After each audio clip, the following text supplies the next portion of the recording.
ध्याय शुद्धविद्याय मध्वाय च नमो नमः। कथमो हनुमान् नाम द्वितीयो भीम एव च पूर्णप्रज्ञस्तृतीयस्तु भगवत्कार्यसाधकः। आपादमौलिपर्यन्तं गुरूणाम् आकृतिं स्मरेत् तेन विघ्नाः प्रणश्यन्ति सिद्ध्यन्ति च मनोरथाः। श्रीगुरुभ्यो नमः। नारायणाय परिपूर्णगुणार्णवाय विश्वोदयस्थितिलयो नियतिप्रदाय ज्ञानप्रदाय विबुधासुरसौख्यदुःखसत्कारणाय वितताय नमो नमस्ते। नारायणं सुरगुरुं जगदेकनाथं भक्तप्रियं सकललोकनमस्कृतं च त्रैगुण्यवर्जितमजं विभुमाद्यमीशं वन्दे भवघ्नममरासुरसिद्धवन्द्यं। नारायणं नमस्कृत्य नरं चैव नरोत्तमं देवीं सरस्वतीं व्यासं ततो जयमुदीरयेत्। कृष्णाय वासुदेवाय हरये परमात्मने प्रणतः क्लेशनाशाय गोविन्दाय नमो नमः। ಶ್ರೀಗುರುಭ್ಯೋ ನಮಃ. ಶ್ರೀಮನ್ ಮಹಾಭಾರತ ತಾತ್ಪರ್ಯ ನಿರ್ಣಯ 25ನೇ ಅಧ್ಯಾಯದ 51ನೇ ಶ್ಲೋಕ. ಸಚ ನಾರಾಯಣೋ ದೇವೋ ದೇವಕೀನಂದನೋ ಅಭವತ್ ತೇನೈತೆ ಪಾಲಿತಾಃ ಪಾರ್ಥಾಃ ಅಜೇಯಾಃ ದೇವಸರ್ಗಿಣಃ ತಸ್ಮಾತ್ ತೈಃ ಸಂಧಿಮನ್ವಿಚ್ಛ ಯದೀಚ್ಛಸಿ ಅಪರಾಭವಂ. ಭೀಷ್ಮಾಚಾರ್ಯರ ಹತ್ರ ದುರ್ಯೋಧನ ಬಂದು ಕೇಳ್ತಾನೆ, ನಾವು ಇನ್ನು ಯಾಕೆ ಬದುಕಿರಬೇಕು, ಸಾಯಬಹುದಲ್ಲ, ಪಾಂಡವರು ಯಾರಿವರು, ಹೇಗೆ ಯುದ್ಧ ಮಾಡ್ತಾರೆ ನೋಡಿ, ಅವ್ರನ್ನ ಗೆಲ್ಲೋದು ಹೇಗೆ, ಹೀಗೆ ಅಂತೆಲ್ಲ ಪ್ರಶ್ನೆ ಮಾಡಿದಾಗ ಪಾಂಡವರು ಯಾರು ಹಾಗೆಂಬ ಒಂದು ವಿಚಾರವನ್ನೆಲ್ಲ ಭೀಷ್ಮರು ಹೇಳ್ತಾ ಬರ್ತಾ ಇದ್ದಾರೆ. ಆ ನಾರಾಯಣ ದೇವರೇ ಸಚ ನಾರಾಯಣ ದೇವ ದೇವಕೀ ನಂದನಃ, ಅಂದ್ರೆ ನಾರಾಯಣನೇ ದೇವಕಿಯ ಮಗನಾಗಿ ಕೃಷ್ಣನಾಗಿ ಅವತಾರ ಮಾಡಿದ್ದು. ತೇನ ಏತೆ ಪಾಲಿತಾಹ ಪಾರ್ಥಾಹ, ಆ ಕೃಷ್ಣನಿಂದ ಇವರೆಲ್ಲ ರಕ್ಷಿಸಲ್ಪಟ್ಟಿದ್ದಾರೆ, ಅದರಿಂದ ಅಜೇಯರಾಗಿದ್ದಾರೆ, ಅವರನ್ನು ಗೆಲ್ಲಿಲಿಕ್ಕೆ ಆಗೋದಿಲ್ಲ. ದೇವಸರ್ಗಿಣ ಅಂದ್ರೆ ದೇವೇಭ್ಯ ಸರ್ಗ ಉತ್ಪತ್ತಿ ಯೇಷಾಂತೆ, ಕೃಷ್ಣನಿಂದಲೇ ದೇವತೆಗಳೆಲ್ಲ ಹುಟ್ಟಿ ಬೆಳೆಯೋದು, ರಕ್ಷಣೆ ಪಡೆಯೋದು ಎಲ್ಲವೂ ಕೂಡ ಪರಮಾತ್ಮನಿಂದಲೇ. ಅದರಿಂದ ಅಂತಹ ಪಾಂಡವರನ್ನ ನೀನು ಗೆಲ್ಲಿಕ್ಕೆ ಆಗೋದಿಲ್ಲ. ಯಾವ ಕಾರಣದಿಂದ ಕೃಷ್ಣನಿಂದ ರಕ್ಷಿಸಲ್ಪಟ್ಟಿದ್ದಾರೆ ಆ ಕಾರಣದಿಂದಲೇ ಅವರಿಗೆ ಸೋಲುಂಬಾದು ಇಲ್ಲ. ಅದರಿಂದಲೇ ನೀನು ಸೋಲಬಾರದು ಅಂತ ಬಯಸಿದರೆ ಪಾಂಡವರ ಜೊತೆಗೆ ಸಂಧಿ ಮಾಡು, ಅವರ ವಿರೋಧ ಮಾಡಬೇಡ, ಅವ್ರ ಜೊತೆಗೆ ಸಂಧಿಯನ್ನು ಮಾಡುಕೋ. ಸಂಧಾನಂ ಅನ್ವಿಚ್ಛ ಕುರ್ವಂ ಇತ್ಯರ್ಥ. ಇತ್ಯುಕ್ತೋ ಡಂಬ ಬುದ್ಧ್ಯೇವ ನತ್ವಾ ವಿಷ್ಣುಂ ತಥೋ ಯಯೌ ಪ್ರಾತರ್ನಿರ್ಯಾತಯಾಮಾಸ ಸೇನಾಂ ಯುದ್ಧಾಯ ಧುರ್ಮತಿ. ನೋಡಿ, ಇಷ್ಟೆಲ್ಲ ಭೀಷ್ಮರು ಹೇಳಿದ ಮೇಲೆ ಮಾಡ್ಕೋಬೇಕೋ ಬೇಡವೋ? ದಂಭಬುದ್ಧ್ಯೈವ ನತ್ವ, ಅವನು ಅಲ್ಲಿ ವಿಷ್ಣುವಿಗೆ ನಮಸ್ಕಾರ ಮಾಡಿದನಂತೆ ದುರ್ಯೋಧನ. ಯಾವ ಬುದ್ಧಿಯಿಂದ? ದಂಭ, ತಾನೂ ಕೂಡ ಆಸ್ತಿಕ ಅಂತ ತೋರುವಂತೆ ವಿಷ್ಣುವಿಗೆ ಅಲ್ಲಿಂದಲೇ ನಮಸ್ಕಾರ ಮಾಡಿದನಂತೆ. ನಮಸ್ಕಾರ ಮಾಡಿ ಮತ್ತು ಮಾರನೇ ದಿವಸ ಯುದ್ಧಕ್ಕೆ ಅಂತಾನೆ ಹೊರಟು ಬಿಟ್ಟ. ನೋಡಿ, ಯಾವ ಒಂದು ಪರಿವರ್ತನೆಯನ್ನು ಹೊಂದಲಿಲ್ಲ. ಅದಕ್ಕೆ ಜ್ಞಾನ ಯಾರು ಯೋಗ್ಯರಿಗೆ ಅವರನ್ನ ಪರಿವರ್ತನೆ ಮಾಡುತ್ತದೆ. ಯದ್ಯಪಿ ಉತ್ತಮ ಜ್ಞಾನ, ಪರಮಾತ್ಮನೇ ಸರ್ವೋತ್ತಮ, ಕೃಷ್ಣನೇ ನಾರಾಯಣನ ಅವತಾರ, ಪಾಂಡವರೆಲ್ಲ ದೇವತೆಗಳು, ಎಲ್ಲವೂ ಕೂಡ ಯಥಾರ್ಥ ಜ್ಞಾನ. ಆದರೂ ಕೂಡ ದುರ್ಯೋಧನನಿಗೆ ಫಲಕಾರಿ ಆಗಲಿಲ್ಲ. ಯಾಕೆ? ಯೋಗ್ಯತೆ ಇಲ್ಲ. ಪಾಪಗಳು ಕಾಡುತ್ತವೆ, ಕೆಲವೊಮ್ಮೆ ಯೋಗ್ಯತೆನೇ ಇರೋದಿಲ್ಲ ಅಂತ ಒಟ್ಟು. ಈ ರೀತಿಯಾಗಿ ದಂಭಬುದ್ಧಿಯಿಂದ ವಿಷ್ಣುವಿಗೆ ನಮಸ್ಕಾರ ಮಾಡಿ ಮಾರನೇ ದಿವಸ ಸೇನಾಂ ಯುದ್ಧಾಯ, ಯುದ್ಧಕ್ಕೆ ಅಂತ ಬರ್ತಾನೆ ದುರ್ಯೋಧನ. ದಿವ್ಯೌಷಧೇನ ಭೀಷ್ಮಸ್ಯ ಭೂತ್ವಾ ಸ ನಿರುಜಸ್ತತಃ ಭೀಷ್ಮಮಗ್ರೇ ನಿಧಾಯೇವ ಯಯೌ ಯುದ್ಧಾಯ ದಂಶಿತಃ. ಆ ದುಷ್ಟಬುದ್ಧಿ ಉಳ್ಳ ಆ ದುರ್ಯೋಧನ ಭೀಷ್ಮರು ಕೊಟ್ಟ ಒಂದು ದಿವ್ಯ ಔಷಧಿ, ರಕ್ತ ಸೋರ್ತಾ ಬಂದಿದ್ದ ಶಿಬಿರಕ್ಕೆ ನಿನ್ನೆ ಅಂತ ನೋಡಿದ್ದೀವಿ. ದಿವ್ಯ ಔಷಧಿಯನ್ನ ಕೊಡ್ತಾರೆ ಭೀಷ್ಮರು, ಅದರಿಂದ ಅವನ ರೋಗ ಎಲ್ಲ ಪರಿಹಾರ ಆಯಿತು. ಈ ರೀತಿಯಾಗಿ ಮಾರನೇ ದಿವಸ ಅವನು ಯುದ್ಧಕ್ಕೆ ತಯಾರಾದ. ಸೇನಾ ಯುದ್ಧಾಯ ಪ್ರಾತಃ ಪ್ರೇಷಯಾಮಾಸ. ದಂಶಿತಃ, ಒಳ್ಳೆ ಕವಚಗಳನ್ನ ಧರಿಸಿದವನಾಗಿ ದುರ್ಯೋಧನ ಅಗ್ರೇ ಭೀಷ್ಮಂ ನಿಧಾಯ, ಮುಂದಗಡೆ ಭೀಷ್ಮರನ್ನ ಇಟ್ಟು ಯುದ್ಧಾಯ ಯೋ, ಯುದ್ಧಕ್ಕೆ ಅಂತ ಬಂದ. ಮಾರನೇ ದಿವಸ ಯುದ್ಧ ಶುರುವಾಯಿತು. ತತ್ರಾಸೀದ್ ಯುದ್ಧಮತುಲಂ ಭೀಮ ಭೀಷ್ಮಾನುಯಾಯಿನಾಂ ಪಾಂಡವಾನಾಂ ಕುರುಣಾಂ ಚ ಶೂರಾನಾಂ ಅನಿವರ್ತಿನಾಂ. ತತ್ರ ಭೀಮ ಭೀಷ್ಮಾನುಯಾಯಿನ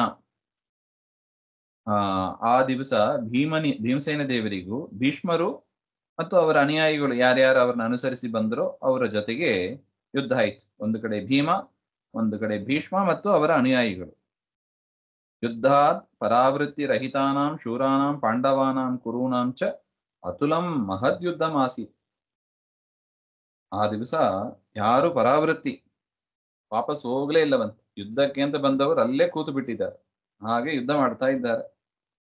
ಆ ಪಾಂಡವರಿಗೂ ಕೌರವರಿಗೂ ಅತುಲಂ ಅಂದ್ರೆ ಅಸದೃಶವಾದ, ಹಿಂದೆ ನೋಡದಂತ ಒಂದು ಮಹಾಯುದ್ಧ ಆಯಿತು ಅಂತ ಹೇಳ್ತಾ ಇದ್ದಾರೆ.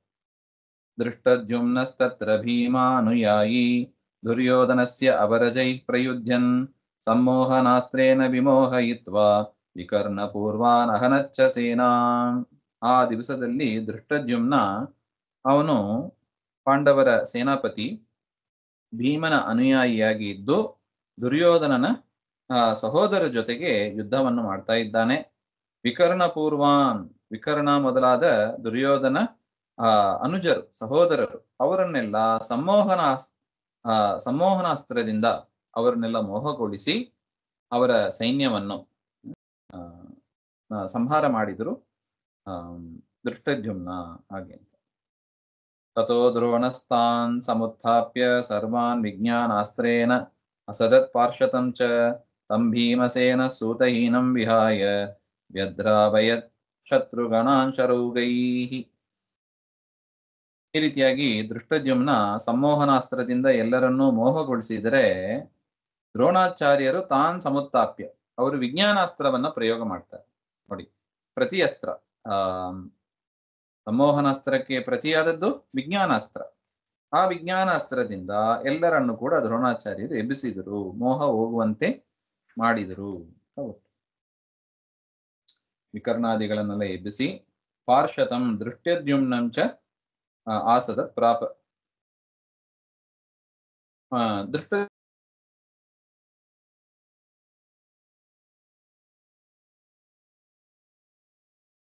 ದೃಷ್ಟದ್ಯುಮ್ನನ ಜೊತೆಗೆ ಯುದ್ಧ ಮಾಡಬೇಕು ಅಂತ ದ್ರೋಣಾಚಾರ್ಯರು ಬರ್ತಾರೆ.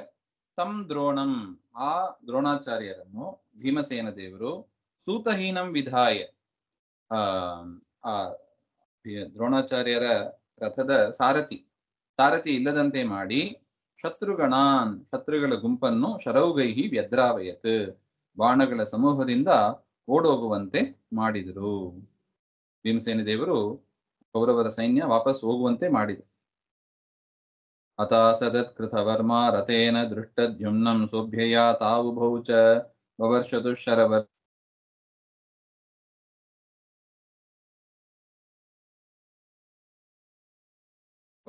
ಶತವರ್ಷೈಃ ಅಥೋಗ್ರೈಸ್ತತ್ರಾಕರೋತ್ ವಿರಥಂ ದ್ರೌಪದಿಸ್ತಂ. ಅಥ ಅನಂತರ ಕೃತವರ್ಮನು ರಥದಿಂದ ದೃಷ್ಟದ್ಯುಮ್ನಂ ಆಸದತ್, ದೃಷ್ಟದ್ಯುಮ್ನನ ಹತ್ರ ಬರ್ತಾನೆ. ಸಹ ದೃಷ್ಟದ್ಯುಮ್ನ ಅಭ್ಯಯಾತ್, ದೃಷ್ಟದ್ಯುಮ್ನನು ಕೂಡ ಕೃತವರ್ಮನ ಹತ್ರ ಯುದ್ಧಕ್ಕೆ ಅಂತ ಬರ್ತಾರೆ. ಅವರಿಬ್ಬರ ಮಧ್ಯದಲ್ಲಿ ಶರವರ್ಷೈಹಿ ವವರ್ಷತು, ಇಬ್ಬರು ಪರಸ್ಪರ ಯುದ್ಧ ಮಾಡ್ತಾ ಬಾಣಗಳ ಮಳೆಯನ್ನು ಸುರಿಸಿದರು ಅಂತ ಹೇಳ್ತಾ ಇದ್ದಾರೆ. ಅಥ ತತ್ರ ತಯೋ ಮಧ್ಯೆ ದ್ರೌಪದಿ ದೃಷ್ಟದ್ಯುಮ್ನ ತಮ್ಮ ಕೃತವರ್ಮನ ವಿರಥಂ ಅಕರು. ಆ ಯುದ್ಧದಲ್ಲಿ ದೃಷ್ಟದ್ಯುಮ್ನ ಕೃತವರ್ಮನನ್ನ ರಥಹೀನನಾಗಿ ಮಾಡಿದ ಅಂತ ಹೇಳ್ತಾ ಇದ್ದಾರೆ. ತಸ್ಮಿನ್ ಜಿತೆ ರಥವೀರೇ ಸ್ವಯಂ ತಂ ದುರ್ಯೋಧನ ಪಾರ್ಶ್ವತಮಾಸಸಾದ ತಂ ಭೀಮಸೇನೋ ವಿರಥಾಯುಧಂ ಚ ಕೃತ್ವಾ ಬಾಣೇನಾಹನ ಜತ್ರುದೇಶೆ ಅಂತ ಹೇಳಿ. ರಥವೀರೆ ದೃಷ್ಟದ್ಯುಮ್ನ ಕೃತವರ್ಮ ಅವರ ಯುದ್ಧದಲ್ಲಿ ದೃಷ್ಟದ್ಯುಮ್ನ ಗೆಲ್ತಾರೆ. ಕೃತವರ್ಮನಿಗೆ ಸೋಲು ಬಂತು, ಪರಾಜಿತೆ ಸತಿ. ದುರ್ಯೋಧನ ಸ್ವಯಂ ಪಾರ್ಶ್ವತಂ ದೃಷ್ಟದ್ಯುಮ್ನ, ದುರ್ಯೋಧನ ದೃಷ್ಟದ್ಯುಮ್ನನ ಜೊತೆಗೆ ಯುದ್ಧಕ್ಕೆ ಅಂತ ಬರ್ತಾನೆ. ಯಾವಾಗ ಕೃತವರ್ಮ ಸೋತೋದನೋ ದುರ್ಯೋಧನ ದೃಷ್ಟದ್ಯುಮ್ನನ ಜೊತೆಗೆ ಯುದ್ಧಕ್ಕೆ ಬಂದಾಗ ಭೀಮಸೇನ ದೇವರು ಆ ದುರ್ಯೋಧನನ್ನ ವಿರಥ ಆಯುಧಂಚ ಕೃತ್ವ, ರಥ ಇಲ್ಲದವನಾಗಿ, ಆಯುಧ ಇಲ್ಲದವನಾಗಿ ಮಾಡಿ ಬಾಣದಿಂದ ಕಂಠ ಉರ ಸಂಧಾನೋ ಅಹನತ್, ಆ ದುರ್ಯೋಧನನಿಗೆ ಒಂದು ಬಾಣದಿಂದ ಹೊಡಿತಾರೆ. ಯಾವ ದೇಶ? ಜತೃ ದೇಶ ಅಂತ. ಜತೃ ದೇಶ ಅಂದ್ರೆ ಯಾವುದು ಅಂದ್ರೆ ಕಂಠ ಮತ್ತು ಎದೆ ಅದರ ಒಂದು ಮಧ್ಯಭಾಗ ಅಂತ. ಕಂಠ ಮತ್ತು ಎದೆ ಅದರ ಮಧ್ಯಭಾಗವನ್ನ ಜತೃ ದೇಶ ಅಂತ ಕರೀತಾರೆ. ಆ ಜತೃ ದೇಶದಲ್ಲಿ ಬಾಣದಿಂದ ಹೊಡೆದರು ಅಂತ. ವಿಮೂರ್ಛಿತಂ ತಂ ರುಧಿರೌಘಮುಚ್ಚೈರ್ವಮಂತಮಾಶು ಸ್ವರಥೇ ನಿಧಾಯ ಕೃಪೋಯಯೋ ಮಾರುತಿರ್ಧಾರ್ತರಾಷ್ಟ್ರೀಂ ವ್ಯದ್ರಾವಯತ್ ಪೃತನಾಂ ಬಾಣಪೂಗೈಹಿ. ಈ ರೀತಿಯಾಗಿ ಜೋರಾಗಿ ರಕ್ತ ಅನ್ನು ವಾಂತಿ ಮಾಡುತ್ತಾ ದುರ್ಯೋಧನ ಮೂರ್ಛೆಯನ್ನೇ ಹೊಂದಿದ.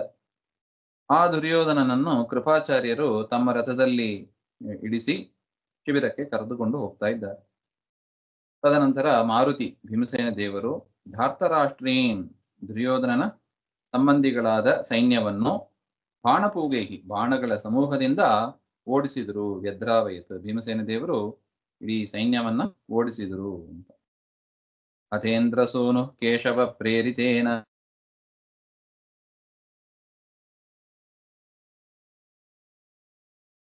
ಅಥೇಂದ್ರ ಸೂನು ಕೇಶವ ಪ್ರೇರಿತೇನ ರಥೇನ ಶತ್ರುನ್ ವಿಧಮಂಚರೌಘೈಃ ರಥಾನ್ ರಣೇ ಪಂಚವಿಂಶತ್ಸಹಸ್ರಾನ್ ನಿನಾಯ ವೈವಸ್ವತ ಸಾಧನಾಯ. ಇಂದ್ರಸೂನು ಅಂದ್ರೆ ಇಂದ್ರನ ಮಗನಾದ ಅರ್ಜುನನು ಕೇಶವೇನ ಪ್ರೇರಿತೇನ ಕೃಷ್ಣನಿಂದ ಪ್ರೇರಿತನಾಗಿ ಶರೌಗೈಹಿ ಬಾಣಗಳ ಸಮೂಹದಿಂದ ಶತ್ರುನ್ ವಿಧಮನ್ ಶತ್ರುಗಳಿಗೆ ಚೆನ್ನಾಗಿ ತಾಪವನ್ನು ಉಂಟು ಮಾಡಿದ ಅರ್ಜುನನು ಕೂಡ. ಪಂಚವಿಂಶತ್ ಸಹಸ್ರಾನ್ ಅಂದ್ರೆ 25,000 ರಥಾನ್ ರಥಿಕಾನ್ ಆ ರಥಿಕರನ್ನು ಕೌರವ ಸೈನ್ಯದ ರಥಿಕರನ್ನು ಯಮಸ್ಯ ಸಾಧನಾಯ ನಿನಾಯ ಯಮನ ಮನೆಗೆ ಅರ್ಜುನನು ಕೂಡ ಕಳಿಸಿದ. ಒಂದು ಕಡೆ ಭೀಮಸೇನ ದೇವರು ಶತ್ರುಗಳನ್ನ ಸಂಹಾರ ಮಾಡ್ತಾ ಬಂದ್ರೆ ಅರ್ಜುನನು ಕೂಡ ಕೃಷ್ಣನಿಂದ ಪ್ರೇರಿತನಾಗಿ ಅನೇಕ ರಥಿಕರನ್ನ 25,000 ರಥಿಕರನ್ನು ಸಂಹಾರ ಮಾಡಿದ ಅಂತ ಹೇಳ್ತಾ ಇದ್ದಾರೆ. ಇನ್ನು ಮುಂದೆ ಯುದ್ಧ ಮುಂದುವರಿಯುತ್ತದೆ. ಮುಂದೆ ಏನಾಯ್ತು ಅಂತ ಮತ್ತೆ ನೋಡೋಣ. ಶ್ರೀಮಧ್ವಾಂತರ್ಗತ ಶ್ರೀ ಕೃಷ್ಣ ಅರ್ಪಣಮಸ್ತು. ಶ್ರೀ ಹರೇ ನಮಃ.